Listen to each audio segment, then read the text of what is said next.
ವಾರ್ತೆಗಳ ಪ್ರಾಯೋಜಕರು ಶ್ರೀ ರಾಘವೇಂದ್ರ ತುಪ್ಪ, ಶ್ರೀ ರಾಘವೇಂದ್ರ ಘೀ, Raichur's biggest jewel palace. All types of jewelries available in only KTB Jewel Palace. Visit KTB Jewel Palace, Udayanagar, station road, Raichur. Bharat furnitures ರಾಯಚೂರಿನಲ್ಲಿ ಮೊಟ್ಟ ಮೊದಲ ಬಾರಿಗೆ 3 ಮಳಿಗೆ ಒಳಗೊಂಡ ಬೃಹತ್ ಆಕಾರದ furniture showroom. CPS complex opposite Shiva Mandir, Patel road, Raichur. ಸಂಪರ್ಕಿಸಿ Paramount Electricals, dealers in all kinds of electricals, goods, fans and LED products. Near Mahavir Chowk, Loharwadi, MG Road, Raichur.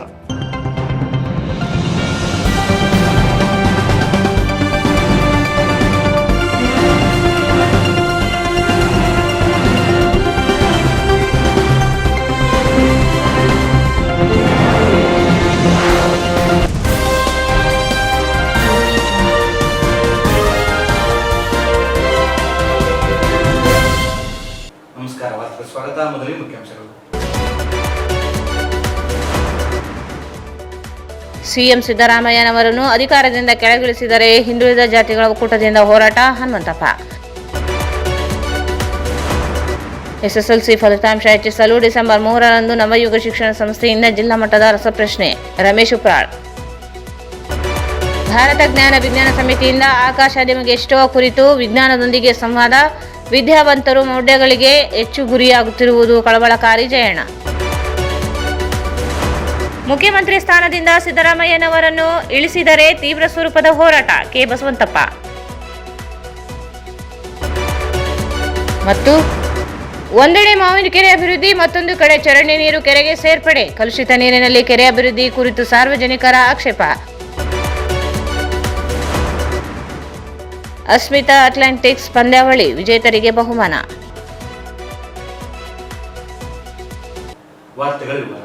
ರಾಜ್ಯದಲ್ಲಿ ಬಹುಮತ ಶಾಸಕರ ಬೆಂಬಲದಿಂದ ಅಸ್ತಿತ್ವಕ್ಕೆ ಬಂದಿರುವ ಸಿದ್ದರಾಮಯ್ಯ ನೇತೃತ್ವದ ಸರ್ಕಾರವನ್ನು ಒಕ್ಕಲಿಗ ಸಮಾಜ ಅಸ್ಥಿರಗೊಳಿಸುವ ಕೆಲಸ ಮಾಡುತ್ತಿದೆ.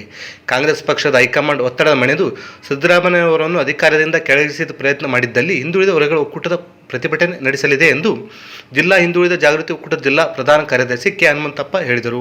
ರಾಜ್ಯದಲ್ಲಿ ಬಹುಮತದ ಶಾಸಕರ ಬೆಂಬಲದಿಂದ ಅಸ್ತಿತ್ವಕ್ಕೆ ಬಂದಿರುವ ಸಿದ್ದರಾಮಯ್ಯ ನೇತೃತ್ವದ ಸರ್ಕಾರವನ್ನು ಒಕ್ಕಲಿಗ ಸಮಾಜ ಅಸ್ಥಿರಗೊಳಿಸುವ ಕೆಲಸ ಮಾಡುತ್ತಿದೆ. ಕಾಂಗ್ರೆಸ್ ಪಕ್ಷದ ಹೈಕಮಾಂಡ್ ಒತ್ತಡ ಮಣಿದು ಸಿದ್ದರಾಮಯ್ಯನವರನ್ನು ಅಧಿಕಾರದಿಂದ ಕೆಳಗಿಳಿಸುವ ಪ್ರಯತ್ನದಲ್ಲಿ ಹಿಂದುಳಿದ ವರ್ಗಗಳ ಒಕ್ಕೂಟ ಪ್ರತಿಭಟನೆ ನಡೆಸಲಿದೆ ಎಂದು ಜಿಲ್ಲಾ ಹಿಂದುಳಿದ ಜಾತಿಗಳ ಒಕ್ಕೂಟದ ಜಿಲ್ಲಾ ಪ್ರಧಾನ ಕಾರ್ಯದರ್ಶಿ ಕೆ ಹನುಮಂತಪ್ಪ ಹೇಳಿದರು. ಅವರು ಇಂದು ಮಾಧ್ಯಮಗೋಷ್ಠಿಯನ್ನು ಉದ್ದೇಶಿಸಿ ಮಾತನಾಡಿ 2013ರಲ್ಲಿ ನಡೆದ ವಿಧಾನಸಭಾ ಚುನಾವಣೆಯಲ್ಲಿ 138 ಶಾಸಕರ ಬಲದಿಂದ ಕಾಂಗ್ರೆಸ್ ಸರ್ಕಾರ ಅಸ್ತಿತ್ವಕ್ಕೆ ಬಂದಿದೆ. ಎಲ್ಲಾ ಶಾಸಕರು ಸೇರಿ ಶಾಸಕಾಂಗ ಪಕ್ಷದ ನಾಯಕರಾಗಿ ಸಿದ್ದರಾಮಯ್ಯನವರನ್ನು ಆಯ್ಕೆ ಮಾಡಿದೆ. ಆದರೆ ಉಪಮುಖ್ಯಮಂತ್ರಿಯಾಗಿರುವ ಡಿಕೆ ಶಿವಕುಮಾರ್ ಇವರು 2.5 ವರ್ಷಕ್ಕೆ ತಮ್ಮನ್ನು ಸಿಎಂ ಮಾಡಬೇಕೆಂದು ಆಗ್ರಹಿಸುತ್ತಿದ್ದಾರೆ. ಒಕ್ಕಲಿಗ ಸಮಾಜದ ಮಠಾಧೀಶರು, ಸಮಾಜದ ಜನರು ಸರ್ಕಾರಕ್ಕೆ ಧಮಕಿ ಹಾಕುತ್ತಿದ್ದಾರೆ. ಪ್ರಜಾಪ್ರಭುತ್ವ ವ್ಯವಸ್ಥೆಯಲ್ಲಿ ಧಮಕಿಗೆ ಅವಕಾಶವಿಲ್ಲ. ರಾಜ್ಯದಲ್ಲಿ 75% ಜನಸಂಖ್ಯೆ ಹೊಂದಿರುವ ಹಿಂದುಳಿದ ವರ್ಗಗಳ ಜನರು ಸಿದ್ದರಾಮಯ್ಯನವರ ಜನಪರ ಆಡಳಿತವನ್ನು ಬೆಂಬಲಿಸುತ್ತಿದ್ದಾರೆ. ಆರ್ಥಿಕವಾಗಿ ಹಿಂದುಳಿದ ಸಮಾಜದ ಜನರಿಗೆ ಸಿದ್ದರಾಮಯ್ಯ ನೇತೃತ್ವದ ಸರ್ಕಾರ ಅನೇಕ ಜನಪರ ಕಾರ್ಯಕ್ರಮಗಳನ್ನು ರೂಪಿಸಿ ಯಾವುದೇ ಆರೋಪಗಳು ಇಲ್ಲದೆ ಸರ್ಕಾರ ನಡೆಸುತ್ತಿದ್ದಾರೆ. ಯಾವುದೇ ಒಳ ಒಪ್ಪಂದ ಅಪ್ರಸ್ತುತವಾಗಿದೆ. ಕಾಂಗ್ರೆಸ್ ಪಕ್ಷ ಹೈಕಮಾಂಡ್ ಬಲವಂತದಿಂದ ಸಿದ್ದರಾಮಯ್ಯನವರನ್ನು ಅಧಿಕಾರದಿಂದ ಕೆಳಗಿಳಿಸಿದರೆ ಹಿಂದುಳಿದ ವರ್ಗ ಬೆಂಬಲವನ್ನು ಕಾಂಗ್ರೆಸ್ ಕಳೆದುಕೊಳ್ಳಬೇಕಾಗುತ್ತದೆ. 5 ವರ್ಷ ಅವಧಿಯವರೆಗೆ ಸಿದ್ದರಾಮಯ್ಯನವರನ್ನು ಮುಂದುವರಿಸಬೇಕು. ಇಲ್ಲದೆ ಹೋದಲ್ಲಿ ಹಿಂದುಳಿದ ಜಾತಿಗಳಿಂದ ಪ್ರತಿರೋಧ ಎದುರಿಸಬೇಕಾಗುತ್ತದೆ ಎಂದು ಎಚ್ಚರಿಸಿದರು. 23ನೇ ಸಾಲಿನಲ್ಲಿ ಕರ್ನಾಟಕ ರಾಜ್ಯಕ್ಕೆ ನಡೆದ ವಿಧಾನಸಭೆಯಲ್ಲಿ ಕಾಂಗ್ರೆಸ್ ಪಕ್ಷ ಸುಮಾರು 137 ಸೀಟ್ ಎಮ್ಮೆಲ್ಯೆ ಗೆದ್ದು ಬರ್ತಾರೆ. ಗೆದ್ದು ಬಂದ ಮೇಲೆ ಮುಖ್ಯಮಂತ್ರಿ ಆಯ್ಕೆ ಮಾಡಬೇಕಂತಂದರೆ ಶಾಸಕಾಂಗ ಸಭೆ ಕರೀತಾರೆ. ಆ ಶಾಸಕಾಂಗ ಸಭೆಯಲ್ಲಿ ಅವಿರೋಧವಾಗಿ ಸನ್ಮಾನ್ಯ ಸಿದ್ದರಾಮಯ್ಯ ಅವರನ್ನು ಮುಖ್ಯಮಂತ್ರಿಯಾಗಿ ಆಯ್ಕೆ ಮಾಡಿಕೊಳ್ತಾರೆ. ಸನ್ಮಾನ್ಯ ಸಿದ್ದರಾಮಯ್ಯ ಸಾಹೇಬರು ಪ್ರಮಾಣ ವಚನ ಸ್ವೀಕರಿಸಿದ ದಿನದಿಂದ ಇವತ್ತಿನವರೆಗೆ ಅವರು ಸ್ಪಷ್ಟಪಡಿಸ್ತಾ ಇದ್ದಾರೆ. ಯಾವುದೇ ಅಧಿಕಾರ ಒಪ್ಪಂದ ಆಗಿಲ್ಲ. 2.5 ವರ್ಷ ನಾನು 2.5 ವರ್ಷ ಶಿವಕುಮಾರ್ ಅಂತ ಹೇಳ್ತಾ ಇದ್ದಾರೆ. ಅದೆಲ್ಲ ಸುಳ್ಳು. 5 ವರ್ಷ ನಾನೇ ಮುಖ್ಯಮಂತ್ರಿ ಆಗಿರ್ತೀನಿ. ನನಗೇನದಲ್ಲ ಅವಿರೋಧವಾಗಿ ಆಯ್ಕೆ ಮಾಡಿದ್ದಾರೆ. ಯಾವುದೇ ಒಪ್ಪಂದ ಆಗಿಲ್ಲ ಅಂತ ಅವರು ಸ್ಪಷ್ಟಪಡಿಸ್ತಾ ಇದ್ದಾರೆ. ಆದರೆ ಶಿವಕುಮಾರ್ ಅವರು ಹೇಳೋದಲ್ಲ, ಇಲ್ಲ ಒಪ್ಪಂದ ಆಗಿದೆ, 2.5 ವರ್ಷ ಸಿದ್ದರಾಮಯ್ಯ ಅವರು, 2 ವರ್ಷ ಶಿವಕುಮಾರ್ ಅವರಿಗೆ ಈ ಥರ ಒಪ್ಪಂದ ಆಗಿದೆ ಅಂತ ಅವ್ರು ಹೇಳ್ತಾ ಇದ್ದಾರೆ. ಅದು ಒಪ್ಪಂದ ಆಗಿದೋ ಅಥವಾ ಆಗಿಲ್ಲೋ ಅದು ಅಪ್ರಸ್ತುತ, ಅದು ಏನೋ ಸಂಬಂಧ ಇಲ್ಲ. ಈ ನಮ್ಮ ಪ್ರಜಾಪ್ರಭುತ್ವ ಸಂವಿಧಾನ ಪ್ರಕಾರ ಮುಖ್ಯಮಂತ್ರಿ ಆಯ್ಕೆ ಮಾಡಬೇಕಾಯ್ತಂದ್ರೆ ಶಾಸಕರೇ ಆಯ್ಕೆ ಮಾಡಬೇಕು, ಬೇರೆ ಯಾರು ಆಯ್ಕೆ ಮಾಡೋಕ್ಕೆ ಅವಕಾಶ ಇಲ್ಲ. ಆದರೆ ರಾಜ್ಯದ ಜನಸಂಖ್ಯೆಯಲ್ಲಿ 8-9% ಇರ್ತಕ್ಕಂಥ ಒಕ್ಕಲಿಗ ಸಮಾಜದವರು, ಒಕ್ಕಲಿಗ ಸಮುದಾಯದ ಸಂಘ ಸಂಸ್ಥೆಗಳು, ಮಠಾಧೀಶರು ಅವರು ಏನದಲ್ಲ ಧಮಕಿ ಹಾಕ್ತಾ ಇದ್ದಾರೆ. ಸಿದ್ದರಾಮಯ್ಯ ಅವರಿಗೆ ನೀವು ರಾಜೀನಾಮೆ ಕೊಟ್ಟು ಶಿವಕುಮಾರ್ ಅವರಿಗೆ ಸ್ಥಾನ ಬಿಟ್ಕೊಡ್ಬೇಕು, ಇಲ್ಲ ಹೋದರೆ ನಾವು ಪ್ರತಿಭಟನೆ ಮಾಡ್ತೀವಿ, ಚಳವಳಿ ಹೋಗ್ತೀವಿ, ಅರಾಜಕತೆ ಮಾಡ್ತೀವಿ, ಈ ಥರ ಇರೋದಲ್ಲ ಅವ್ರು ಧಮಕಿ ಹಾಕ್ತಾ ಇದ್ದಾರಲ್ಲ. ಇದು ಏನದಲ್ಲ ಧಮಕಿ ಹಾಕೋ ಕಾಲ ಇಲ್ಲ. ಇದು ಪ್ರಜಾಪ್ರಭುತ್ವ. ಇಲ್ಲಿ ಶಾಸಕರ ನಿರ್ಣಯನೇ ಫೈನಲ್. ಇದು ಏನದಲ್ಲ ಸನ್ಮಾನ್ಯ ಸಿದ್ದರಾಮಯ್ಯ ಅವರು ಒಳ್ಳೆಯ ಆಡಳಿತ ಕೊಡ್ತಾ ಇದ್ದಾರ. ವಿಶೇಷವಾಗಿ ಆರ್ಥಿಕವಾಗಿ ದುರ್ಬಲ ಇರ್ತಕ್ಕಂಥ ಜನರಿಗೆ ಹಲವಾರು ಜನಪರ ಕಾರ್ಯಕ್ರಮಗಳನ್ನು ಹಾಕೊಂಡು ಸ್ವಾಭಿಮಾನದಿಂದ ಜೀವನ ಮಾಡೋಕ್ಕೆ ಅವಕಾಶ ಮಾಡಿಕೊಟ್ಟಿದ್ದಾರೆ. ಸ್ವಚ್ಛ ಆಡಳಿತ ಕೊಡ್ತಾ ಇದ್ದಾರೆ. ದೇಶದ GDP ಬೆಳವಣಿಗೆಯಲ್ಲಿ ಕರ್ನಾಟಕದ ಪಾಲು ಮುಂಚೂಣಿಯಲ್ಲಿದೆ. ಈ ರೀತಿ ಇದ್ದಾಗ ಏನಲ್ಲ ಬಲಾತ್ಕಾರವಾಗಿ ಅಧಿಕಾರದಿಂದ ಇಳಿಸಕ್ಕೆ ಮಾಡ್ತಾ ಇರ್ತಕ್ಕಂಥ ಒಕ್ಕಲಿಗರ ಪ್ರಯತ್ನ ನಾವು ಅಹಿಂದ ಸಮಾಜ ಖಂಡಿಸ್ತೀವಿ. ನಾವು ಅಹಿಂದ ಸಮಾಜ ಅನ್ನೋದಲ್ಲ ಜನಸಂಖ್ಯೆಯಲ್ಲಿ, ರಾಜ್ಯ ಜನಸಂಖ್ಯೆಯಲ್ಲಿ 75% ಇದೆ. ಈ 75% ಜನ ಸಿದ್ದರಾಮಯ್ಯ ಅವರ ಬೆಂಬಲಿಗೆ ಇದೆ. ಏನಾದರೂ ಬಲವಂತವಾಗಿ ಹೈಕಮಾಂಡ್ ಒತ್ತಡಕ್ಕೆ ಸಿಲುಕಿ ಸನ್ಮಾನ್ಯ ಸಿದ್ದರಾಮಯ್ಯ ಅವರನ್ನ ಅಧಿಕಾರದಿಂದ ಇಳಿಸಿದ್ದೇ ಆದರೆ 75% ಜನಸಂಖ್ಯೆ ಇರ್ತಕ್ಕಂಥ ಅಹಿಂದ ಬೀದಿಗಿಳಿದು ಹೋರಾಟ ಮಾಡಬೇಕಾಗ್ತದ. ಇದಲ್ಲದೆ ಮುಂದಿನ ದಿನಗಳಲ್ಲಿ ಕಾಂಗ್ರೆಸ್ಗೆ ಈಗೇನು ನಾವೆಲ್ಲ ಬೆಂಬಲ ನೀಡಿದಲ್ಲ ಅದು ಏನಲ್ಲ ಅದು ಕಳೆದುಕೊಳ್ಳಬೇಕಾಗ್ತದೆ. ಹೀಗಾಗಿ ನಾವು ಎಚ್ಚರಿಕೆ ಕೊಡ್ತಾ ಇದ್ದೀವಿ, ಯಾವುದೇ ಒತ್ತಡಕ್ಕೆ ಸಿಲುಕದೆ ಶಾಸಕರ ಅಭಿಪ್ರಾಯ ಪ್ರಕಾರ ಶಾಸಕರ ಬೆಂಬಲ ಇದೆ. ಸನ್ಮಾನ್ಯ ಸಿದ್ದರಾಮಯ್ಯ ಅವರಿಗೆ ಬೆಂಬಲ ಇದ್ದಾಗ ಬಲವಂತವಾಗಿ ನೀವು ಅಧಿಕಾರದಿಂದ ಕೆಳಗಿಳಿಸ್ತಕ್ಕಂಥ ಪ್ರಯತ್ನ ಕೈಬಿಡಬೇಕು, ಸಿದ್ದರಾಮಯ್ಯ ಅವರನ್ನೇ ಮುಂದುವರಿಸಬೇಕಂತಂದು ನಾವು ಒಕ್ಕೂಟದಿಂದ ಒತ್ತಾಯ ಮಾಡುತ್ತೇವೆ. ಈ ಸಂದರ್ಭದಲ್ಲಿ ಹಿಂದುಳಿದ ಜಾತಿಗಳ ಒಕ್ಕೂಟದ ದೊಡ್ಡ ಖಾಜನಗೌಡ, ಪಾಗುಂಟಪ್ಪ, ಜಂಬಣ್ಣ ಇಕ್ಲಾಸ್ಪುರ್, ಸುರೇಖಾ, ಈರಮ್ಮ ನಾರಾಯಣ, ವೇಣುಗೋಪಾಲ್, ಮಹದೇವಪ್ಪ ಯಾದವ್ ಇದ್ದರು.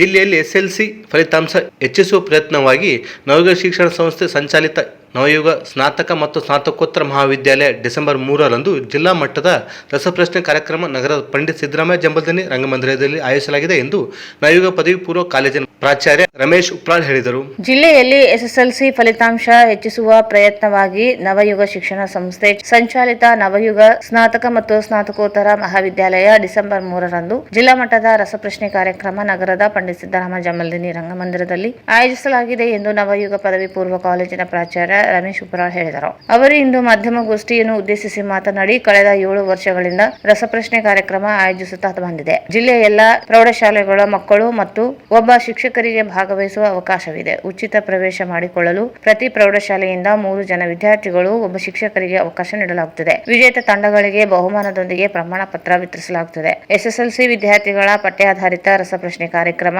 ನಡೆಯಲಿದ್ದು ಹೆಚ್ಚಿನ ಸಂಖ್ಯೆಯಲ್ಲಿ ಪ್ರೌಢಶಾಲಾ ವಿದ್ಯಾರ್ಥಿಗಳು ಭಾಗವಹಿಸುವಂತೆ ಮನವಿ ಮಾಡಿದರು. ಬೆಳಗ್ಗೆ 9 ಗಂಟೆಯಿಂದ ಮಧ್ಯಾಹ್ನದವರೆಗೆ ರಸಪ್ರಶ್ನೆ ಸ್ಪರ್ಧೆ ನಡೆಯಲಿದೆ ಎಂದರು.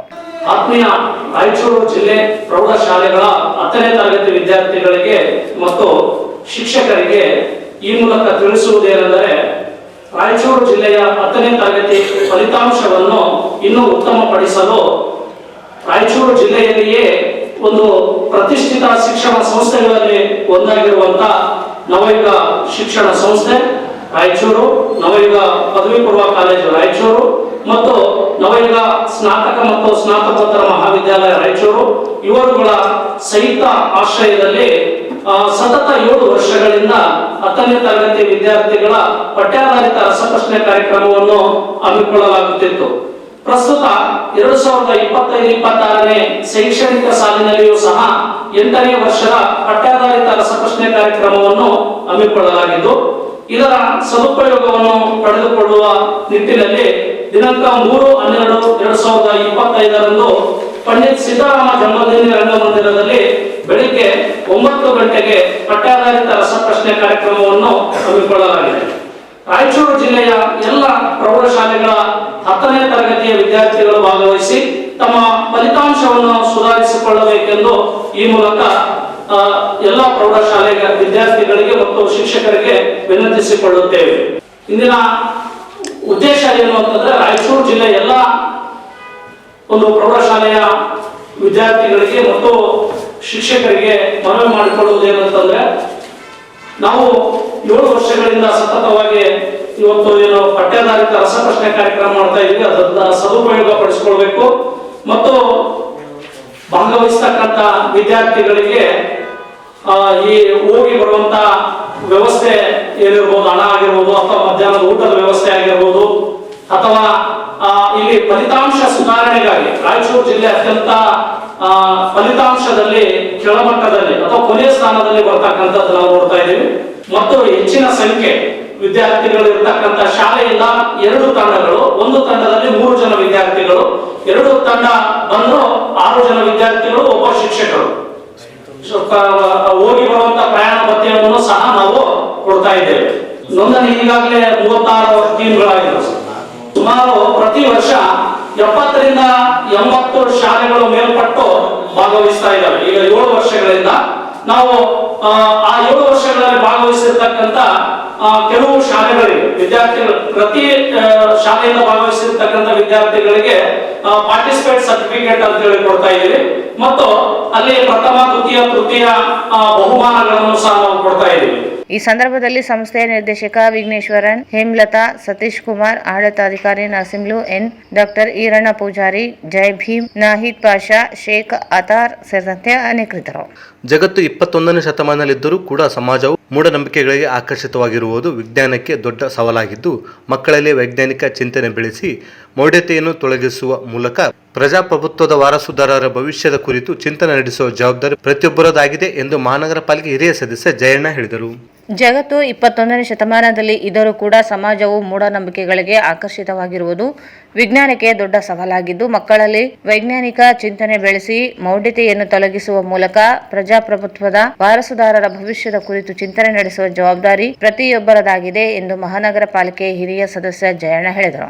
ಅವರು ಇಂದು ನಗರದ ಕನ್ನಡ ಭವನದಲ್ಲಿ ಭಾರತ ಜ್ಞಾನ ವಿಜ್ಞಾನ ಸಮಿತಿ ಜಿಲ್ಲಾ ಘಟಕದಿಂದ ಹಮ್ಮಿಕೊಂಡಿದ್ದ ಶಿಕ್ಷಕ ಶಿಕ್ಷಣ ಮತ್ತು ಸಮುದಾಯ ಒಂದು ವೈಜ್ಞಾನಿಕ ಅವಲೋಕನ ಹಾಗೂ ಅವಕಾಶ ನಮಗೆಷ್ಟು ಗೊತ್ತು ಎಂಬ ವಿಷಯ ಕುರಿತು ಜಿಲ್ಲಾ ಮಟ್ಟದ ಕಾರ್ಯಾಗಾರವನ್ನು ಉದ್ದೇಶಿಸಿ ಮಾತನಾಡಿದರು. ಜಗತ್ತು ಸಾಕಷ್ಟು ಮುಂದುವರಿಯುತ್ತಿದೆ. ಜೊತೆಗೆ ಮನುಷ್ಯ ಚಂದ್ರನ ಮೇಲೆ ಹೋಗುತ್ತಿದ್ದರೂ ಸಮಾಜವು ಇನ್ನೂ ಮೌಢ್ಯತೆಯಲ್ಲಿ ಇದೆ. ಒಂದು ಸಮಾಜ ವೈಜ್ಞಾನಿಕ ಚಿಂತನೆಯನ್ನು ಮೂಡಿಸುತ್ತಿದ್ದು, ಮತ್ತೊಂದು ಸಮಾಜ ಅದಕ್ಕೆ ವಿರುದ್ಧವಾಗಿ ಮೌಢ್ಯತೆಯಲ್ಲಿ ಬೆರೆತು ಹೋಗಿವೆ. ಇದು ಶಿಕ್ಷಣಕ್ಕೆ ಹೆಚ್ಚಿನ ತೊಂದರೆ ಉಂಟು ಮಾಡುತ್ತದೆ ಎಂದರು. ಶಿಕ್ಷಣ ಒದಗಿಸುವ ಮತ್ತು ಸಮಾಜದ ಆಡಳಿತವನ್ನು ಹಿಡಿದಿರುವ ಜನಪ್ರತಿನಿಧಿಗಳೇ ಧಾರ್ಮಿಕ ಮೌಢ್ಯತೆ ಆಚರಣೆ ಮಾಡುತ್ತಿರುವುದು ಆತಂಕಕಾರಿ ಬೆಳವಣಿಗೆಯಾಗಿದೆ. ಪ್ರಜಾಪ್ರಭುತ್ವದ ಮೂಲ ವಾರಸುದಾರರಿಗೆ ವೈಜ್ಞಾನಿಕ ಚಿಂತನೆ ಮೂಡಿಸುವುದು ಅತ್ಯವಶ್ಯಕವಾಗಿದೆ. ಇದನ್ನು ಸಮಿತಿಯ ಜೊತೆಗೆ ಸಮಾಜದ ಪ್ರತಿಯೊಬ್ಬರ ಪಾಲುದಾರಿಕೆ ಅತ್ಯಂತ ಮುಖ್ಯವಾಗಿದೆ ಎಂದು ಹೇಳಿದರು. ಇದೇ ವೇಳೆ ಶಿಕ್ಷಣ ಮತ್ತು ಸಮುದಾಯ ಒಂದು ವೈಜ್ಞಾನಿಕ ಅವಲೋಕನ ಕುರಿತು ಸಮಿತಿಯ ಸಂವಹನಕಾರ ಎಚ್.ಎ. ಅಹಮದ್ ತಿಳಿಸಿದರು. ನಂತರ ಆಕಾಶ ನಮಗೆಷ್ಟು ಗೊತ್ತು ಎಂಬ ವಿಷಯ ಕುರಿತು ನಿವೃತ್ತ ಪ್ರಾಧ್ಯಾಪಕ ಶಂಶುದ್ದೀನ್ ಮಾಹಿತಿ ನೀಡಿದರು. ಇದಕ್ಕೂ ಮೊದಲು ಸಮಿತಿಯ ಸಂಚಾಲಕ ಸೈಯದ್ ಹಫೀಜುಲ್ಲಾ ಪ್ರಾಸ್ತಾವಿಕವಾಗಿ ಮಾತನಾಡಿದರು. ಸರ್ಕಾರಿ ಶಾಲೆಗಳ ಬಲವರ್ಧನೆ, ವೈಜ್ಞಾನಿಕ ಕಲಿಕೆಯ ಆಸಕ್ತಿಯನ್ನು ಹೆಚ್ಚಿಸುವುದು, ಜನರಲ್ಲಿ ಇರುವ ಮೂಢನಂಬಿಕೆಗಳನ್ನು ತೊಲಗಿಸುವುದು, ಶಿಕ್ಷಕರಲ್ಲಿ ಹೊಸ ವಿಚಾರಗಳ ಬಗ್ಗೆ ತಿಳಿಸುವುದು ಸಮಿತಿಯ ಮುಖ್ಯ ಉದ್ದೇಶವಾಗಿದೆ. ಇಂದು ನಡೆಯುವ ಕಾರ್ಯಾಗಾರ ವೈಜ್ಞಾನಿಕ ಚಿಂತನೆಗಳ ಕುರಿತು ಶಿಕ್ಷಕರಿಗೆ ಮಾಹಿತಿ ನೀಡಿ ಅದರ ಮೂಲಕ ಸಮಾಜಕ್ಕೆ ಜಾಗೃತಿ ಮೂಡಿಸಲು ಸಹಕಾರಿಯಾಗಲಿದೆ ಎಂದು ತಿಳಿಸಿದರು. ಇವೆಲ್ಲ ನಡೆದಾಗ ಕೂಡ ಒಂದು ಸಮಾಜದ ವೈಜ್ಞಾನಿಕತೆ ಚಿಂತನೆ ಮಾಡಬೇಕಂದ್ರೆ ಅದಕ್ಕೆ ವಿರುದ್ಧವಾಗಿ ಇನ್ನೊಂದು ಸಮುದಾಯ ಏನು ಇವತ್ತು ಮೌಲ್ಯತೆಗೆ ಹೆಚ್ಚು ಆಕರ್ಷಿತರಾಗಿರುವಂಥದ್ದು ಅದು ಬಹುಶಃ ಹೆಚ್ಚು ಶಿಕ್ಷಣ ಕ್ಷೇತ್ರದ ಮೇಲೆ ಪರಿಣಾಮ ಬೀರದೆ ಇರುವುದು ಅಂತೇಳಿ ಕೂಡ ನಾನು ಭಾವಿಸ್ತೀನಿ. ಆ ಕಾರಣಕ್ಕಾಗಿ ಗೆಳೆಯ ಅಭಿಜಿನವರ ತಂಡ ಇಂಥ ಒಂದು ಕಾರ್ಯಕ್ರಮಗಳನ್ನು ಹೆಚ್ಚು ಮಾಡುವ ಮೂಲಕ BGS ಅವರು ಇವತ್ತು ವೈಜ್ಞಾನಿಕದ ಕಡೆ ಹೆಚ್ಚು ಮಕ್ಕಳಲ್ಲಿ ಪ್ರತಿಭೆಯನ್ನು ತರಬೇಕು, ಅವರಿಗೆ ಆ ಕಡೆ ಒಲವನ್ನು ತರಬೇಕು, ಆ ಕಡೆ ಆಕರ್ಷಕರಾಗಿ ಮಾಡಬೇಕು ಅನ್ನುವಂಥ ನಿಟ್ಟಿನಲ್ಲಿ ಇವತ್ತು ಪ್ರಯತ್ನ ಮಾಡ್ತಾ ಇದ್ದಾರೆ. ಆ ಪ್ರಯತ್ನಕ್ಕೆ ಫಲ ಸಿಗ್ಬೋದು, ಇನ್ನು ಸಮಯ ಬೇಕಾಗ್ತದೆ ಅಂತ ನಾನು ವಿವಿಧ ಜಾತಿ, ವಿವಿಧ ಧರ್ಮ, ವಿವಿಧ ಅನುಕರಣಗಳಿರುವಂಥ ಈ ದೇಶ ಬಲಿಷ್ಠವಾಗಿ ಮೌಢ್ಯತೆಗಳಿಂದ ಬೇರೂರಿದೆ. ಆ ಕಾರಣಕ್ಕಾಗಿ ನಾವ್ಯಾರೂ ಕೂಡ ಅದಕ್ಕೆ ಹೆಚ್ಚು ಕಳವಳಗಾಗಿ ಆಗುವಂಥ ಅವಶ್ಯಕತೆ ಇಲ್ಲ. ಯಾಕಂದರೆ ಇದು ಆಗ್ತದೆ, ಇದು ಸವಾಲು, ಇದನ್ನು ಸವಾಲಾಗಿಸಬೇಕು. ಆ ಕಡೆ ಶಿಕ್ಷಕರು ಇದನ್ನು ಸವಾಲಾಗಿ ಸ್ವೀಕರಿಸುವ ಮೂಲಕ ಎಳೆಯ ಮನಸ್ಸುಗಳಲ್ಲಿ ಇದನ್ನು ಬಿತ್ತುವಂಥ ವೈಜ್ಞಾನಿಕ ಕಡೆ ಬಿತ್ತುವಂಥ ಕೆಲಸವನ್ನು ಮಾಡುವಂಥದ್ದು ಒಂದು ಕಡೆ. ಆದರೆ ಇವತ್ತು ನಮ್ಮ ಗೆಳೆಯ ಅಭಿಜುನ ಹೇಳಿದಂಗೆ ಸಮುದಾಯದ ಶಾಲೆಗಳು ಬಹುಶಃ ಇವತ್ತು ಪ್ರಜಾಪ್ರಭುತ್ವದ ಮೂಲ ವಾರಸುದಾರರಿಗೆ ಮೂಲ ವಾರಸುದಾರ ಜವಾಬ್ದಾರಿಯನ್ನು ಕೂಡ ಇವತ್ತು ಚಿಂತನೆ ಮಾಡುವಂಥ ಸಮಯ. ಇವತ್ತು ಶಿಕ್ಷಣ ಕ್ಷೇತ್ರದಲ್ಲಿ ಇವತ್ತು ಏನು ಜನಪ್ರತಿನಿಧಿಗಳು, ನಾನು ಅವರಿಗೂ ಅಂತ ಹೇಳೋದಿಲ್ಲ, ಸಾಮಾನ್ಯವಾಗಿ ಸರ್ಕಾರದ ಸಚಿವಾಲಯದಲ್ಲಿ ಪೂಜೆಗಳನ್ನು ಮಾಡುವುದು, ಕಾರ್ಯಕ್ರಮವನ್ನು ಮಾಡುವ ಮೂಲಕ ಮೌಢ್ಯತೆಗೆ ಸಂದೇಶವನ್ನು ಕೊಡುವಂಥ ನಿಟ್ಟಿನಲ್ಲಿ ಮೂರನೇ ಅಂತಸ್ತಿನಲ್ಲಿ ಆ ಅಂತಸ್ತಿನ ಮುಖಾಂತರ ನಾವು ಇವತ್ತು ಸಮಾಜಕ್ಕೆ ಸಂದೇಶವನ್ನು ಕೊಡುತ್ತೇವೆ. ಆದರೆ ಬಹಳ ಇವತ್ತು ಪ್ರಜಾಪ್ರಭುತ್ವದಲ್ಲಿ ಎಂಥ ಜನಗಳನ್ನ ನಮ್ಮ ನಾಯಕರನ್ನಾಗಿ ಮಾಡ್ತಾರೆ, ಎಂಥವರು ಇಂಥ ಇಲಾಖೆಗಳನ್ನು ನಿರ್ವಹಿಸಬೇಕಾಗಿರುವಂಥದ್ದು ಒಂದು ದೊಡ್ಡ ಸವಾಲಿನ ಕೆಲಸ. ಇವತ್ತು ಹೆಚ್ಚು ನಾವು ನಮ್ಮ ಜವಾಬ್ದಾರಿಯನ್ನ ನಾವು ಅರ್ತಿದ್ದೇವೆ. ಕಾರ್ಯಕ್ರಮದಲ್ಲಿ ಡಯಟ್ ಉಪನ್ಯಾಸಕ ಬಸವರಾಜ್, ವಿವಿಧ ಶಾಲೆಗಳ ಮುಖ್ಯ ಗುರುಗಳಾದ ವೀರೇಶ್, ವೀರೇಂದ್ರ, ಪಾಟೀಲ್, ಬಸವರಾಜ್ ಸೇರಿದಂತೆ ಶಾಲಾ ಶಿಕ್ಷಕರು ಉಪಸ್ಥಿತರಿದ್ದರು. ಈಗ ಜಾಹೀರಾತು. Paramount electricals, dealers in all kinds of electrical goods, fans and LED products. ಈಗ ನಿಮ್ಮ ರಾಯಚೂರು ಮಹಾನಗರ ಪಾಲಿಕೆಯಲ್ಲಿ ಮೊಟ್ಟ ಮೊದಲ ಬಾರಿಗೆ 2000 ಚದುರ ಅಡಿಯ 2 ಮಳಿಗೆಗಳುಳ್ಳ ಬೃಹದಾಕಾರದ ಪ್ಯಾರಾಮೌಂಟ್ ಎಲೆಕ್ಟ್ರಿಕಲ್ಸ್ ಶೋರೂಮ್ ತೆರೆಯಲಾಗಿದೆ. ರಾಯಚೂರು ಜಿಲ್ಲೆಯ ಜನತೆ, ಎಲೆಕ್ಟ್ರಿಷಿಯನ್ಸ್, ಎಲೆಕ್ಟ್ರಿಕಲ್ಸ್ ಇಂಜಿನಿಯರ್ಸ್ ದೂರದ ಊರುಗಳಾದ ಬೆಂಗಳೂರು, ಹೈದರಾಬಾದ್ಗಳಿಗೆ ಹೋಗದೆ ಈಗ ನಮ್ಮ ರಾಯಚೂರಿನಲ್ಲಿ ಮ್ಯಾನುಫ್ಯಾಕ್ಚರಿಂಗ್ ದರದಲ್ಲಿ ಎಲ್ಲಾ ತರಹದ ಎಲೆಕ್ಟ್ರಿಕಲ್ಸ್ ಗೂಡ್ಸ್ ಗಳು ದೊರೆಯುತ್ತವೆ. Switch, plates, wires, fans, remote fans, ಹ್ಯೂಮರ್ಸ್, ಎಲ್ಲಾ ತರಹದ LED ಪ್ರಾಡಕ್ಟ್ಗಳು ನಮ್ಮ ಒಂದೇ ಮಳಿಗೆಯಾದ ಪ್ಯಾರಾಮೌಂಟ್ ಎಲೆಕ್ಟ್ರಿಕಲ್ಸ್ ನಲ್ಲಿ ಮ್ಯಾನುಫ್ಯಾಕ್ಚರಿಂಗ್ ದರದಲ್ಲಿ ದೊರೆಯುತ್ತವೆ. ನಮ್ಮಲ್ಲಿ ಎಲ್ಲಾ ತರಹದ ಕಂಪನಿಗಳಾದ GM, ಗೋಲ್ಡ್ ಮೆಡಲ್, ಐಫಾ, ಹೆವೆಲ್ಸ್, ಆಂಕರ್, ಲೀಶಾ, ಫಿನೋಲೆಕ್, ವಿಗಾರ್ಡ್, ವಿಪ್ರೋ, ಹೆಲಿಕ್ಯಾಬ್, K9, ವಿವಾನ್ ಇನ್ನು ಅನೇಕ ಕಂಪನಿಗಳ ಎಲೆಕ್ಟ್ರಿಕಲ್ಸ್ ಐಟಂಗಳು ಸಿಗುತ್ತವೆ.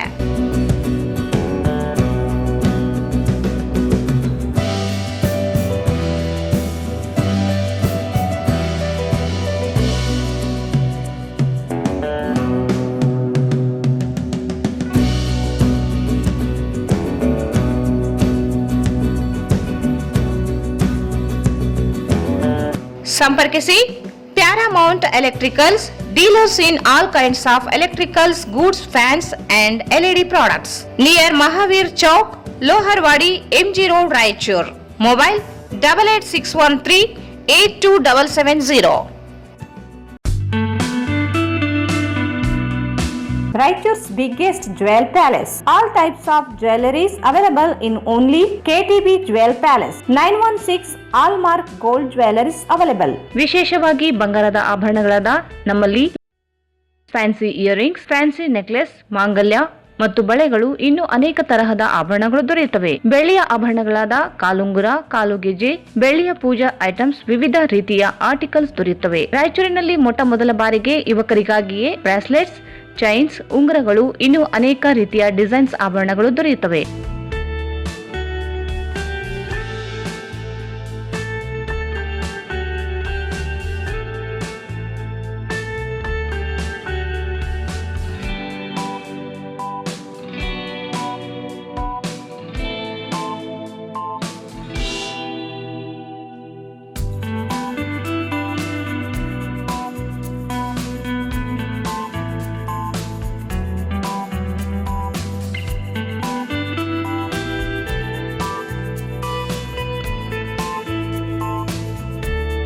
Visit KTB Jewel Palace, Udayanagar, Station Road, Raichur. Mobile 8123535300. Shri Raghavendra ತುಪ್ಪ, ಶ್ರೀ ರಾಘವೇಂದ್ರ ಘೀ, ಶ್ರೀ ರಾಘವೇಂದ್ರ ತುಪ್ಪ, ಶ್ರೀ ರಾಘವೇಂದ್ರ ಘೀ. ಭಾರತ್ ಫರ್ನಿಚರ್ಸ್ ರಾಯಚೂರಿನಲ್ಲಿ ಮೊಟ್ಟ ಮೊದಲ ಬಾರಿಗೆ 3 ಮಳಿಗೆ ಒಳಗೊಂಡ ಬೃಹತ್ ಆಕಾರದ furniture showroom. We have a office house, old and all types of furnitures. Dealers in wooden cot, dining table, sofa set, dressing table, computer table, tea tables, office chairs, steel almirah, wardrobe, TV stands, glassware items, sleepwell products, Dandro cello chairs, Supreme sofa set, Doco set furnitures, Sri Steel Furnitures.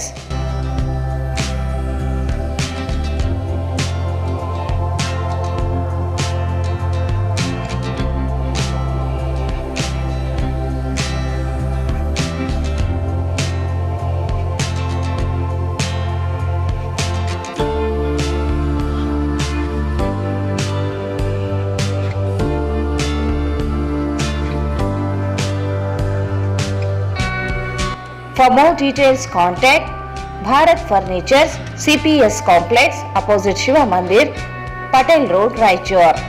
Mobile 9880024095. ಮತ್ತೊಮ್ಮೆ ವಾರ್ತೆಗಳಿಗೆ ಸ್ವಾಗತ. ರಾಜ್ಯದಲ್ಲಿ ಬಹುಮತ ಶಾಸಕರ ಬೆಂಬಲದಿಂದ ಅಸ್ತಿತ್ವಕ್ಕೆ ಬಂದಿರುವ ಸಿದ್ದರಾಮಯ್ಯ ನೇತೃತ್ವದ ಸರ್ಕಾರವನ್ನು ಒಕ್ಕಲಿಗ ಸಮಾಜ ಅಸ್ಥಿರಗೊಳಿಸುವ ಕೆಲಸ ಮಾಡುತ್ತಿದೆ. ಕಾಂಗ್ರೆಸ್ ಪಕ್ಷದ ಹೈಕಮಾಂಡ್ ಒತ್ತಡ ಮಣಿದು ಸಿದ್ದರಾಮಯ್ಯವರನ್ನು ಅಧಿಕಾರದಿಂದ ಕೆಳಗಿಳಿಸಿದ ಪ್ರಯತ್ನ ಮಾಡಿದ್ದಲ್ಲಿ ಹಿಂದುಳಿದ ವರ್ಗಗಳ ಒಕ್ಕೂಟದ ಪ್ರತಿಭಟನೆ ನಡೆಸಲಿದೆ ಎಂದು ಜಿಲ್ಲಾ ಹಿಂದುಳಿದ ಜಾಗೃತಿ ಒಕ್ಕೂಟದ ಜಿಲ್ಲಾ ಪ್ರಧಾನ ಕಾರ್ಯದರ್ಶಿ ಕೆ ಹನುಮಂತಪ್ಪ ಹೇಳಿದರು. ಅಧಿಕಾರದಿಂದ ಕೆಳಗೆ ಇಳಿಸಿದರೆ ಜಿಲ್ಲಾದಾದ್ಯಂತ ತೀವ್ರ ಸ್ವರೂಪದ ಹೋರಾಟ ನಡೆಸುವುದಾಗಿ ಜಿಲ್ಲಾ ಕುರುಬ ಸಮಾಜದ ಅಧ್ಯಕ್ಷ ಕೆ ಬಸವಂತಪ್ಪ ಹೇಳಿದರು. ಅವರು ಇಂದು ಮಾಧ್ಯಮಗೋಷ್ಠಿಯನ್ನು ಉದ್ದೇಶಿಸಿ ಮಾತನಾಡಿ, ರಾಜ್ಯದಲ್ಲಿ ಕಾಂಗ್ರೆಸ್ ಪಕ್ಷ ಬಹುಮತದಿಂದ ಅಧಿಕಾರಕ್ಕೆ ಬರಲು ಸಿದ್ದರಾಮಯ್ಯನವರೇ ಕಾರಣರಾಗಿದ್ದಾರೆ. ಯಾವುದೇ ಆರೋಪಗಳು ಇಲ್ಲದೆ ಇದ್ದರೂ ಮುಖ್ಯಮಂತ್ರಿ ಬದಲಾವಣೆಗೆ ಒತ್ತಾಯಗಳು, ಚಟುವಟಿಕೆಗಳು ಪ್ರಾರಂಭವಾಗಿವೆ. ಕಾಂಗ್ರೆಸ್ ಪಕ್ಷ ಸಿದ್ದರಾಮಯ್ಯನವರನ್ನು ಕೆಳಗಿಳಿಸಿದರೆ ಬಿಹಾರದಲ್ಲಿ ಕಾಂಗ್ರೆಸ್ ಆಗಿರುವ ಸ್ಥಿತಿಯೇ ರಾಜ್ಯದಲ್ಲಿ ಎದುರಿಸಬೇಕಾಗುತ್ತದೆ ಎಂದು ಎಚ್ಚರಿಸಿದರು. ಒಂದು ಸಮುದಾಯದವರ ಒತ್ತಡಕ್ಕೆ ಮಣಿದು ಕಾಂಗ್ರೆಸ್ ಪಕ್ಷ ಬದಲಾವಣೆಗೆ ಮುಂದಾದರೆ ಜಿಲ್ಲೆಯ ಎಲ್ಲಾ ತಾಲೂಕಾ ಜಿಲ್ಲಾ ಕೇಂದ್ರಗಳಲ್ಲಿ ಪ್ರತಿಭಟನೆ ನಡೆಸಿ ದಂಗೆ ಏಳಬೇಕಾಗುತ್ತದೆ.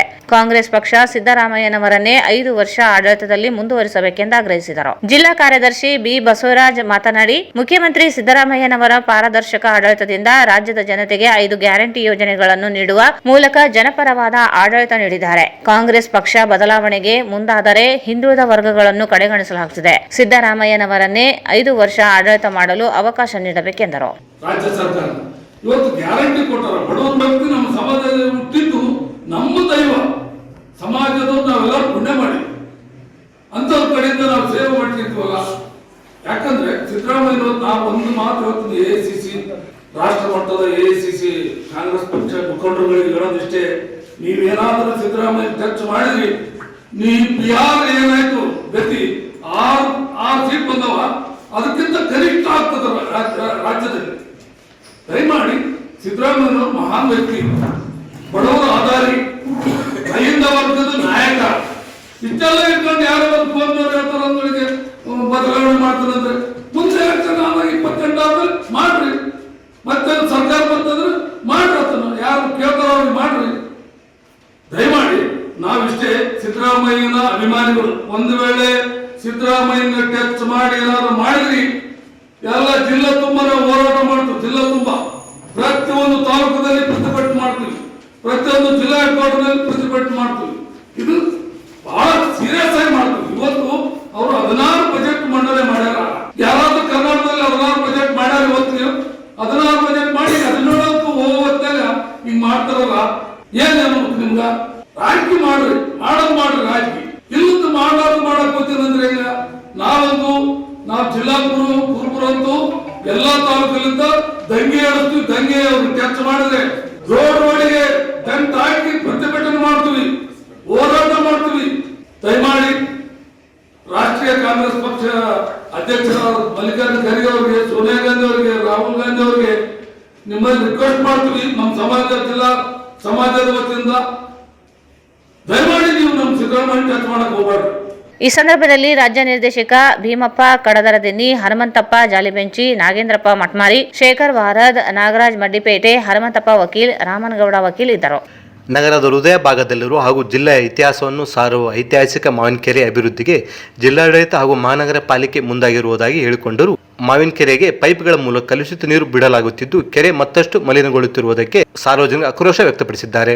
ನಗರದ ಹೃದಯ ಭಾಗದಲ್ಲಿ ಇರುವ ಹಾಗೂ ಜಿಲ್ಲೆಯ ಇತಿಹಾಸವನ್ನು ಸಾರುವ ಐತಿಹಾಸಿಕ ಮಾವಿನಕೆರೆ ಅಭಿವೃದ್ಧಿಗೆ ಜಿಲ್ಲಾಡಳಿತ ಹಾಗೂ ಮಹಾನಗರ ಪಾಲಿಕೆ ಮುಂದಾಗಿರುವುದಾಗಿ ಹೇಳಿಕೊಂಡರು. ಮಾವಿನಕೆರೆಗೆ ಪೈಪ್ಗಳ ಮೂಲಕ ಕಲುಷಿತ ನೀರು ಬಿಡಲಾಗುತ್ತಿದ್ದು, ಕೆರೆ ಮತ್ತಷ್ಟು ಮಲಿನಗೊಳ್ಳುತ್ತಿರುವುದಕ್ಕೆ ಸಾರ್ವಜನಿಕರು ಆಕ್ರೋಶ ವ್ಯಕ್ತಪಡಿಸಿದ್ದಾರೆ. ಕೆರೆಯನ್ನು ಶುದ್ಧೀಕರಣ ಮಾಡಿ ಉದ್ಯಾನವನ ನಿರ್ಮಿಸುವುದಾಗಿ ಘೋಷಿಸಿದ ಜಿಲ್ಲಾಡಳಿತ, ಮಹಾನಗರ ಪಾಲಿಕೆ ಕೆರೆಗೆ ಚರಂಡಿ ನೀರು ಸೇರುವ ಅನೇಕ ದಾರಿಗಳನ್ನು ತಡೆಗಟ್ಟದೆ ಬದಲಿಗೆ ಹೊಸ ಬೃಹತ್ ಪೈಪ್ ಮೂಲಕ ನೇರವಾಗಿ ಚರಂಡಿ ನೀರು ಕೆರೆಗೆ ಬರುವಂತೆ ಮಾಡಿರುವುದು ಸ್ಥಳೀಯರಲ್ಲಿ ಆಕ್ರೋಶಕ್ಕೆ ಕಾರಣವಾಗಿದೆ. ಕಳೆದ ಹಲವು ವರ್ಷಗಳಿಂದ ಮಾವಿನಕೆರೆಯ ಸುತ್ತಲೂ ಗ್ರಿಲ್ ನಿರ್ಮಾಣ, ಅಲಂಕಾರ ಮತ್ತು ಗಿಡ ಮರ ಅಲಂಕಾರಿಕ ಗಿಡಗಳನ್ನು ಹಾಕಿ ಉದ್ಯಾನವನ ಸೌಂದರೀಕರಣ ನಿರ್ಮಾಣ ಸೇರಿದಂತೆ ಹಲವು ಯೋಜನೆಗಳನ್ನು ಸರ್ಕಾರ ಘೋಷಿಸಿದ್ದರೂ ಕೆರೆಯ ಮೂಲ ಸಮಸ್ಯೆಯಾದ ಚರಂಡಿ ನೀರು ಸೇರುತ್ತಿದ್ದ ಸಮಸ್ಯೆ ಮಾತ್ರ ಸುಧಾರಣೆ ಕಾಣಲಿಲ್ಲ. ಈಗ 2-3 ಕಡೆಗೆ ಹೊಸ ಪೈಪ್ ಅಳವಡಿಸುವ ಮೂಲಕ ಆಡಳಿತವೇ ಕೆರೆಯನ್ನು ಮತ್ತೆ ಮಲಿನಗೊಳಿಸಲು ಮುಂದಾಗಿದೆ ಎಂಬ ಆರೋಪಗಳು ಕೇಳಿಬರುತ್ತಿವೆ. ಕೆರೆಯನ್ನು ಸುಂದರಗೊಳಿಸುತ್ತೇವೆ, ಉದ್ಯಾನವನ ಮಾಡುತ್ತೇವೆ ಅಂತ ಹೇಳ್ತಾರೆ, ಆದರೆ ಕೆರೆಯಲ್ಲಿ ಹರಿಯೋದೇ ಚರಂಡಿ ನೀರು. ಹೀಗಿದ್ದಾಗ ಆ ಅಭಿವೃದ್ಧಿ ಕೆಲಸಕ್ಕೆ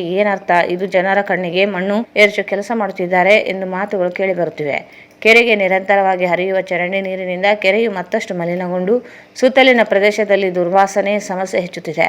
ಉದ್ಯಾನವನ ಮಾಡುವ ಮುನ್ನ ಕೆರೆ ಸ್ವಚ್ಛವಾಗಿರಬೇಕು. ಅದರ ಮೂಲವೇ ಹಾಳು ಆಗ್ತಿರುವಾಗ ಅಭಿವೃದ್ಧಿ ಮಾಡುತ್ತಿರುವುದು ಪ್ರಯೋಜನವೇನು ಎಂದು ಪರಿಸರವಾದಿಗಳು ಪ್ರಶ್ನಿಸುತ್ತಿದ್ದಾರೆ. ಕಾಮಗಾರಿ ಆರಂಭ ಮುನ್ನ ಮಹಾನಗರ ಪಾಲಿಕೆಯ ಹಲವು ಅಧಿಕಾರಿಗಳು ಪೈಪ್ ಅಳವಡಿಕೆ ತಾತ್ಕಾಲಿಕ ವ್ಯವಸ್ಥೆ ಎಂದು ಹೇಳಿಕೊಂಡಿದ್ದರು. ಆದರೆ ಇದು ತಾತ್ಕಾಲಿಕ ಎನ್ನುವುದೇ ಶಾಶ್ವತವಾಗಿ ಬಿಟ್ಟಿದೆ ಎಂದು ನಾಗರಿಕರು ಅಸಮಾಧಾನ ವ್ಯಕ್ತಪಡಿಸಿದ್ದಾರೆ.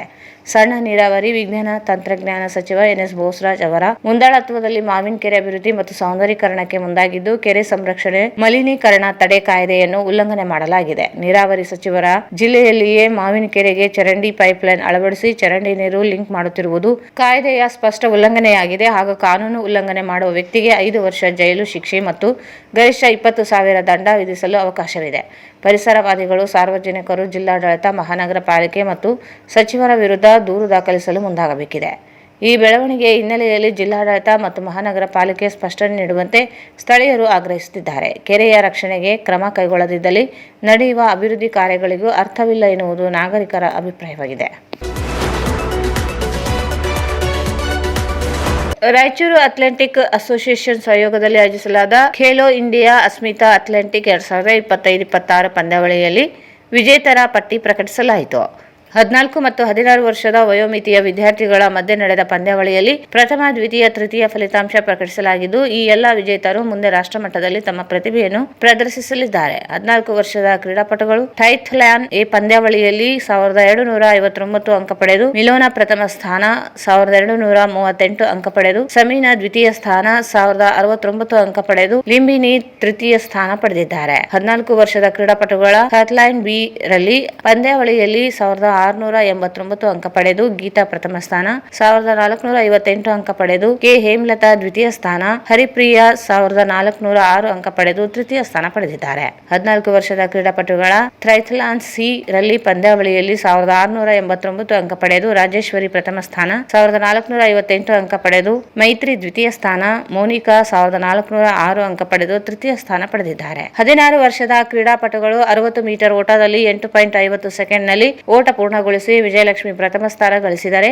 8.60 ಸೆಕೆಂಡ್ನಲ್ಲಿ ಓಟ ಪೂರ್ಣಗೊಳಿಸಿ ಸಿಂಚನ ದ್ವಿತೀಯ, 8.62 ಸೆಕೆಂಡ್ನಲ್ಲಿ ಓಟ ಪೂರ್ಣಗೊಳಿಸಿ ಸಂಗೀತ ತೃತೀಯ ಸ್ಥಾನ ಪಡೆದರು. 16 ವರ್ಷದ ಕ್ರೀಡಾಪಟುಗಳಲ್ಲಿ 600 ಮೀಟರ್ ಓಟದಲ್ಲಿ 1 ನಿಮಿಷ 51 ಸೆಕೆಂಡ್ ನಿಮಿಷದಲ್ಲಿ ಅಂತರದಲ್ಲಿ ಓಟ ಪೂರ್ಣಗೊಳಿಸಿ ವಿಜಯಲಕ್ಷ್ಮಿ ಪ್ರಥಮ ಸ್ಥಾನ ಗಳಿಸಿದರೆ, 2.6.59 ನಿಮಿಷದಲ್ಲಿ ಓಟ ಪೂರ್ಣಗೊಳಿಸಿ ಮಮತಾ ದ್ವಿತೀಯ, 2.12.5 ನಿಮಿಷದಲ್ಲಿ ಓಟ ಪೂರ್ಣಗೊಳಿಸಿ ಸಂಗೀತ ತೃತೀಯ ಸ್ಥಾನ ಗಳಿಸಿದರು. 16 ವರ್ಷದ ಕ್ರೀಡಾಪಟುಗಳ ಎತ್ತರ ಜಿಗಿತದಲ್ಲಿ 1.15 ಮೀಟರ್ ಎತ್ತರ ಜಿಗಿದು ವಿಜಯಲಕ್ಷ್ಮಿ ಪ್ರಥಮ ಸ್ಥಾನ ಗಳಿಸಿದರೆ, 1.15 ಮೀಟರ್ ಎತ್ತರ ಜಿಗಿದು ಸುವರ್ಣ ದ್ವಿತೀಯ, 1.5 ಮೀಟರ್ ಎತ್ತರ ಜಿಗಿದು ಸಂಗೀತ ತೃತೀಯ ಸ್ಥಾನ ಗಳಿಸಿದರು. 16 ವರ್ಷದ ಕ್ರೀಡಾಪಟುಗಳ ಡಿಸ್ಕಸ್ ಥ್ರೋ ಕ್ರೀಡೆಯಲ್ಲಿ 16.38 ಮೀಟರ್ ಉದ್ದ ಎಸೆದು ಐಶು ಪ್ರಥಮ ಸ್ಥಾನ ಗಳಿಸಿದರೆ, 15.80 ಮೀಟರ್ ಉದ್ದ ಎಸೆದು ನಂದಿನಿ ದ್ವಿತೀಯ ಸ್ಥಾನ ಪಡೆದು, 15.62 ಮೀಟರ್ ಉದ್ದ ಎಸೆದು ಸೌಭಾಗ್ಯ ತೃತೀಯ ಸ್ಥಾನ ಗಳಿಸಿದರು. 16 ವರ್ಷದ ಕ್ರೀಡಾಪಟುಗಳ ಉದ್ದ ಜಿಗಿತದಲ್ಲಿ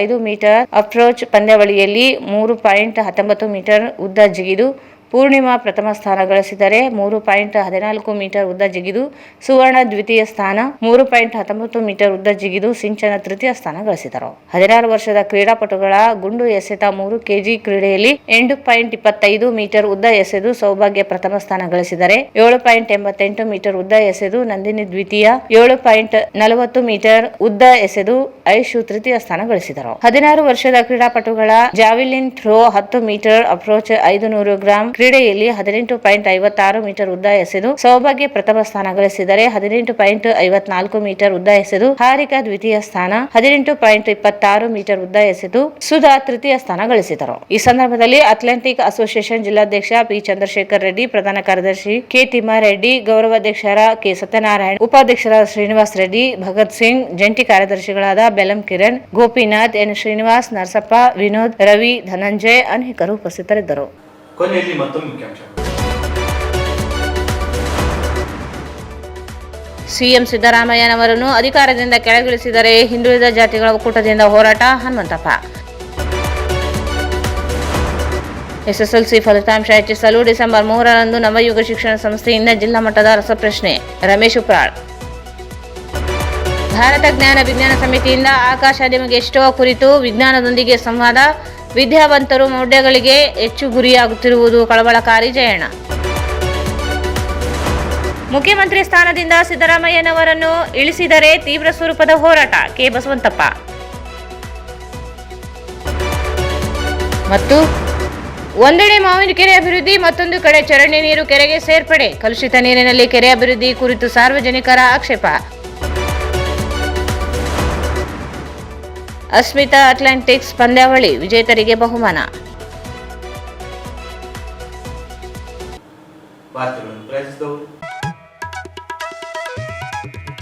ಶ್ರೀ ರಾಘವೇಂದ್ರ ತುಪ್ಪ, ಶ್ರೀ ರಾಘವೇಂದ್ರ ಘೀ. Raichur's biggest jewel palace. All types of jewelries available in only KTB Jewel Palace. Visit KTB Jewel Palace, Udayanagar, station road, Raichur. Bharat furnitures ರಾಯಚೂರಿನಲ್ಲಿ ಮೊಟ್ಟ ಮೊದಲ ಬಾರಿಗೆ 3 ಮಳಿಗೆ ಒಳಗೊಂಡ ಬೃಹತ್ ಆಕಾರದ furniture showroom, CPS complex opposite Shiva Mandir, Patel road, Raichur. ಸಂಪರ್ಕಿಸಿ Paramount electricals, dealers in all kinds of electricals goods, fans and LED products, near Mahavir Chowk, Loharwadi, MG road, Raichur. ಇಲ್ಲಿಗೆ ವಾರ್ತಾ ಮುಕ್ತವಾಯಿತು. ಮುಂದಿನ ವಾರ್ತೆಗಳನ್ನು ಮತ್ತೆ ಭೇಟಿಯಾಗೋಣ. ವಂದನೆಗಳು.